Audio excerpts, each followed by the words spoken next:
Hello YouTube, what is going on? It is GZTV back with another one, and we have 3 videos to drop tonight. This is the first of 3.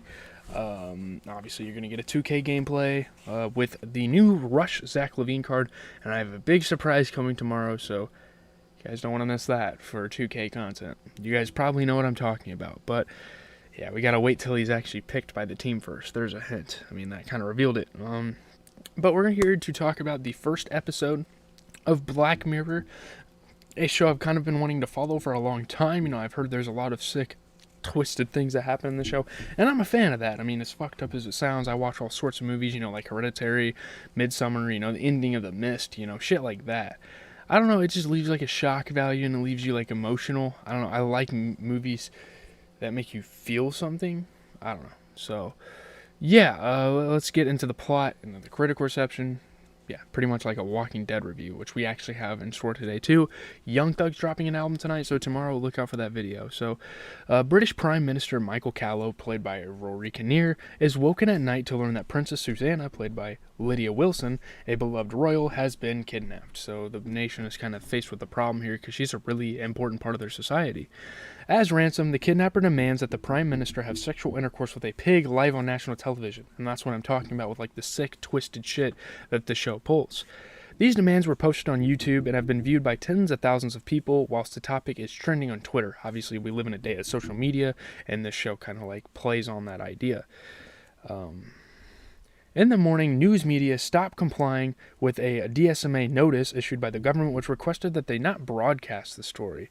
Like, no, we can't talk to you. We have to do this or else she's going to die. Like, we have a royal whose life is on the line because of this. Within hours, tens of millions have seen the video, and yeah, everyone's kind of waking up to it, and yeah. So, unbeknownst to Callow, Home Secretary Alex Cairns, played by Lindsay Duncan, orders Special Agent Khaled, played by Alec McQueen, to arrange for footage to be fabricated. Like, they want to fake some footage. So, like, yeah. You know, like, this green screen guy with a head on, they're going to put Callow's head on it, like, edited on there. But this person that's, like, ordering this is not going to be easily fooled by that.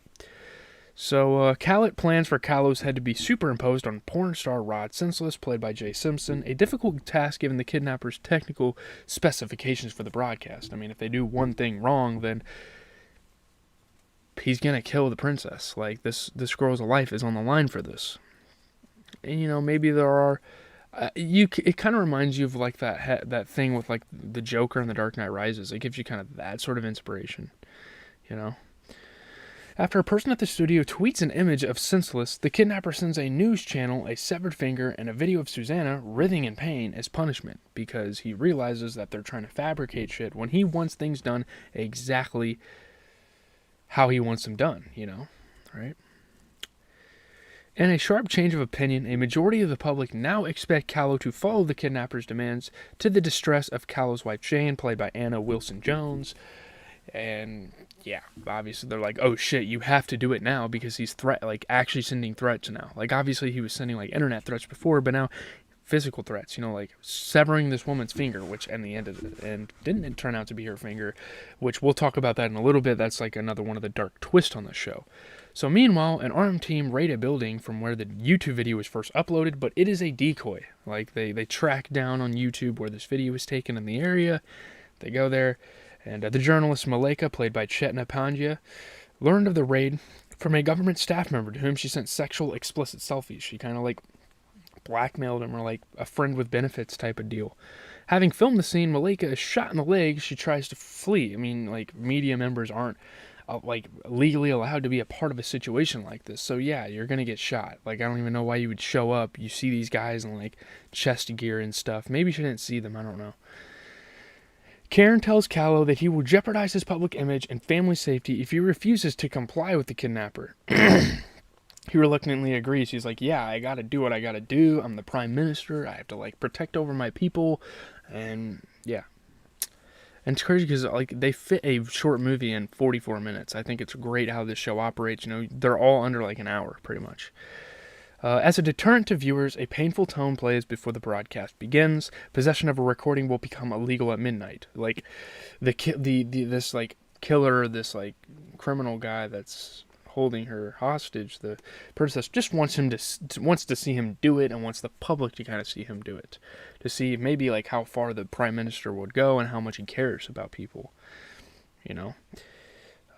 Gravely, Callow has intercourse with a pig while 1.3 billion people watch, and it's like a huge world event, you know. Like everyone's like, holy shit, this guy's having sex with a pig on TV. Having sex alone on TV is crazy, but with a pig, like, just like, you think about it as you're watching, you're like, oh my god, you know.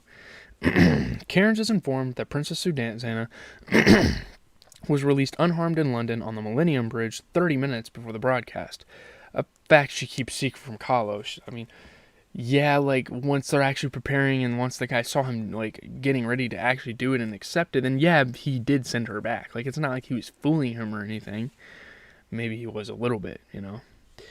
The finger sent to the news station was actually the kidnappers,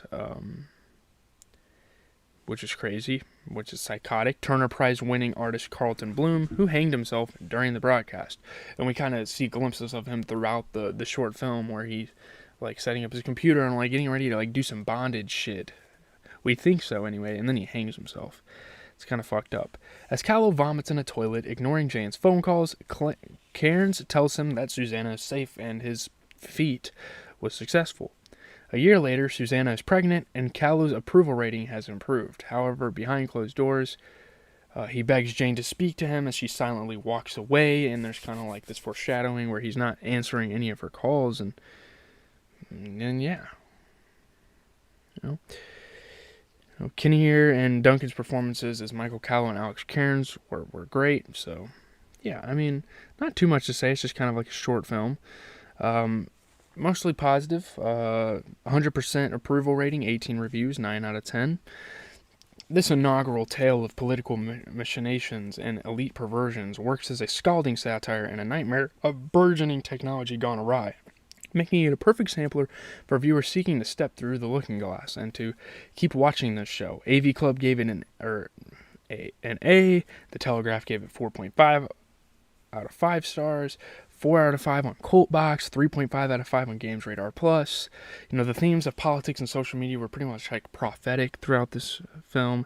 It's the perfect opener for Black Mirror, perfect to get people kind of like reeled into it. It was an effective opener despite its off-putting premise. The episode is divisive, and fans often recommend beginning with a different episode, but I'm going to watch them in order because I want to see how the show kind of like evolves as we go on. Like, it's not really a show, it's a series of short films, like how they get better and better and they take people's feedback. I think that would be interesting. The episode's premise of the Prime Minister having sex with a pig was devastatingly, horrifyingly simple. I mean, you know, it's kind of amusing initially, and then you just get revulsed and pitied. You know, it's kind of boring. I don't know. It's plausible. Every twist seems organic, every decision rational. The audience kind of overlooks the insanity of the premise or any minor pothole. Like, we're just glazing over the fact, like, this guy's having sex with a pig for a billion people. The world only has like 8 billion people in it, you know? It's kind of like a crazy idea. And yeah, the episode has an airtight internal logic. It was exactly what you might expect to happen if the situation ever arose. The premise lacked credibility. The episode was less believable as it progressed. The episode does not provide new insight into social media. The acting was good, though. The cast was high caliber. And people are already saying Kinnear is like a top 10 performer in that franchise. The episode only works due to Kinnear's emotional commitment to the character and concept. Kinnear's acting was particularly compelling in his emotional journey from disbelief to dutiful self-sacrifice. His character arc was both touching and funny. You know, he's dignified, stoic, and crucially likable. He's flawed yet entirely sympathetic. Callow's press secretary, Lindsay Duncan's role was great. You know, her understated acting was a delight. You know, her ruthless performance was great. Tom Goodman Hill in his role of the morally malleable face of political spin. Anna Wilson-Jones as Callow's wife. You know, she brings grounded emotional connection to the episode. So, yeah, that's really all I have to say. Leave a like, comment, subscribe. We will be getting into The Walking Dead here in a little bit. Stay tuned. The draft starts in 3.5 hours, so I kind of got to get content out. I don't have too much to do, but yeah. Draft's going to be on. After that, we're going to be streaming. I'll pretty much just watch